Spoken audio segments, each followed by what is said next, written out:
जर तुम्ही आमचं YouTube चॅनल सबस्क्राइब केलं नसेल तर कृपया सबस्क्राइब करा व ताज्या घडामोडी जाणून घेण्यासाठी बेल आयकॉनला क्लिक करा।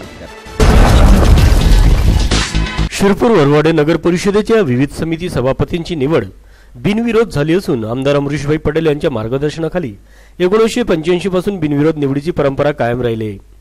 पीठासीन अधिकारी तहसीलदार चंद्रशेखर देशमुख यांच्या अध्यक्षतेखाली शिरपूर वरवाडे नगर परिषद बुधवार दिनांक 2 जानेवारी रोजी विशेष समित्यांचे सभापती व स्थायी समितीची निवड बिनविरोध झाली। सर्व नवनिर्वाचित सभापती व पदाधिकारी यांचा लोकनियुक्त नगराध्यक्षा सौ जयश्रीबेन पटेल, उपनगराध्यक्ष भूपेशभाई पटेल यांच्या हस्ते सत्कार करण्यात आला। दरम्यान सौ जयश्रीबेन अमरीशभाई पटेल नगराध्यक्ष तथा सभापती स्थायी समिती यांची निवड करण्यात आली। भूपेशभाई रसिकलाल पटेल उपनगराध्यक्ष तथा पदसिद्ध सभापती नियोजन समिती, इरफान बेग मुशीर बेग मिर्जा सभापती बांधकाम समिती, सौ देवरे वैशाली वासुदेव सभापती शिक्षण समिती, सौ आयरे उज्ज्वला सुरेश सभापती स्वच्छता विषय वैद्यकीय आणि आरोग्य समिती, श्री चव्हाण प्रभाकर तुकाराम सभापती पाणी पुरवठा व जल वितरण समिती, बिल लक्ष्मीबाई दशरथ सभापती महिला व बाल कल्याण समिती, तर स्थायी समिती सदस्यपदी पटेल तपन मुकेशभाई, सिरसाट संदीप जयराम पाटील, हेमंत गुलाबराव आदींची निवड करण्यात आली।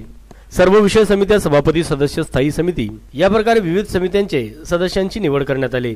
यावेळी पीठासीन अधिकारी तहसीलदार चंद्रशेखर देशमुख, मुख्याधिकारी अमोल बागुल, प्रशासकीय अधिकारी संजय आसवानी, निवडणूक प्रमुख बायदास भोई, उपअभियंता माधवराव पाटील, निलेश शिरसाट, सचिन डोले, मोहन जडिये आदी उपस्थित होते।